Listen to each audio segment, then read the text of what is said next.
ત્રિનેત્રમાં આગળ વધીએ તો રાજ્ય સરકારે કૃષિ મહોત્સવની શરૂઆત કરી છે, પરંતુ ઉનામાં પહેલા જ દિવસે જ કૃષિ મહોત્સવમાં ખેડૂતોએ હોબાળો કરી સરકારની પોલ ખોલી નાખી। કેવી રીતે તમે ખુદ જોઈ અને જાણી લો।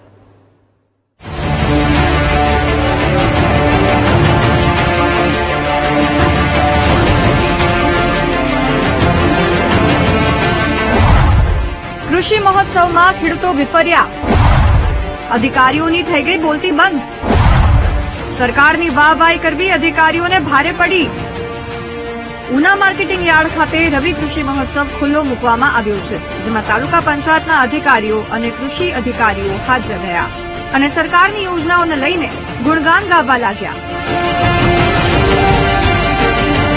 પરંતુ કેટલાક કાળી પટ્ટીઓ સાથે પહોંચ્યા અને મહોત્સવમાં હોબાળો મચી ગયો।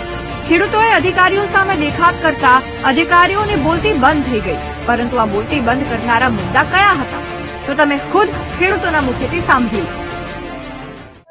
ગુજરાતના ખેડૂતો મરી રહ્યા છે।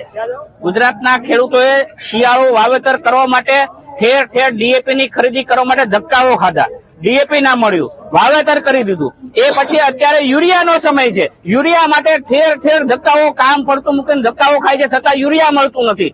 એમએસપી ના ભાવે મગફળી ખરીદી થઈ રહી છે, બાગદાન મળતા નથી, ખેડૂતો કાયમ ધક્કા ખાય છે।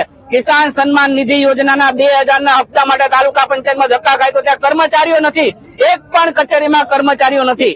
આપણે જઈએ છીએ, રજૂઆત કરીએ છીએ તો બોલે છે કે ભાઈ મેળાવડાઓમાં છે, સરકારી કામોમાં અટવાયેલા છે, જુદી જુદી જવાબદારીઓમાં છે, તો અરજદારો અને ગ્રામ પંચાયતોને ક્યાં જવાનું રજૂઆત કરવા માટે? રવિ સિઝનની શરૂઆતમાં જ ડીએપી ખાતર માટે ખેડૂતોને હાલાકી ભોગવવી પડી અને મોટાભાગના ખેડૂતોને ખાતર વગર જ વાવેતર કરવા પડ્યા। તેવામાં હવે વાવેતર થઈ ગયા પછી યુરિયા ખાતર માર્કેટમાં નથી મળી રહ્યું। ખેડૂતોના આક્ષેપ છે કે મંડળીઓ ચલાવતા વેપારીઓ ખેડૂતોને નેનો યુરિયા પધરાવે છે અને યુરિયા ખાતરની થેલીઓ તેના મળતિયાઓને બારોબાર પધરાવી દે છે, કાળાબજારી કરે છે। જો કે ખેડૂતોના વિરોધને પગલે પોલીસ પણ દોડી આવી હતી અને મામલો થાળે પાડ્યો હતો। રબી સિઝનમાં કેવું થાય છે કે ઘઉંની સિઝન હોય છે ત્યારે એક સામટી ડિમાન્ડ આવે છે અને એ પ્રમાણે આપણે સપ્લાય કરીએ છીએ। એવું નથી કે યુરિયા અને ડીએપી ની સપ્લાય કરતા જ નથી એમ। તમે દરેક તાલુકામાં આપણે ઉના છે, કોડીનાર છે, દરેક તાલુકામાં યુરિયા અને ડીએપી ની સપ્લાય અને બીજા જે અન્ય ખાતરો છે 20-013, 20-0 એ બધા ખાતરોની સપ્લાય કન્ટિન્યુ ચાલુ જ છે। સાહેબ, આક્ષેપો થઈ રહ્યા છે કે અમુક જે વેપારી છે ખાતર વેચનારા એ પોતાના ખાનગી ડેપોમાંથી, ખાનગી ગોડાઉનોમાંથી બારોબાર વેચી દે છે અને સાથે સાથે નેનો પણ આપે છે ફરજિયાત।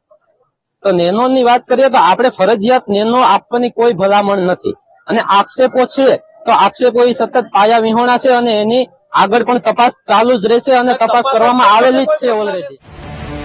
વાહ રે વાહ, ખેડૂતો આક્ષેપ પુરાવા સાથે કરે છતાં અધિકારીઓને તે પાયા વિહોણા લાગે। એવું લાગે છે કે આ સાહેબને એસી ચેમ્બરમાંથી બહાર નીકળીને પરિસ્થિતિ જાણવાનો પ્રયાસ જ નથી કરવો। આશા રાખીએ કે ખેડૂતોની સરકાર હોવાના દાવા કરતી વિકાસશીલ સરકારને ખેડૂતોની વેદના સંભળાશે। ખેડૂતનો પરિવાર કૃષિ પર જ નિર્ભર હોય છે। તાજેતરમાં જ સામે આવેલા આંકડા પ્રમાણે ખેડૂત પરિવાર દિવસની આવક 100 રૂપિયાથી પણ ઓછી છે। તેવામાં તમે ખુદ અંદાજ લગાવી શકો છો કે ખેડૂતો કેટલી મહેનત કરીને અનાજ ઉગાડી રહ્યા છે, પરંતુ તેમને જ સુવિધા મળવી જોઈએ ને એ નથી મળી રહી। ખાતરની હંમેશા ઘટ રહે છે અને લાઇનમાં ઉભા રહેવા છતાં પણ પૂરતું ખાતર એ ખેડૂતને નથી મળી રહ્યું। તેવામાં ખેડૂતો કૃષિ મહોત્સવમાં નારાજગી વ્યક્ત કરે તે પણ સ્વાભાવિક છે। એમની વાત સાંભળીને એમની જે સમસ્યા છે એનું નિરાકરણ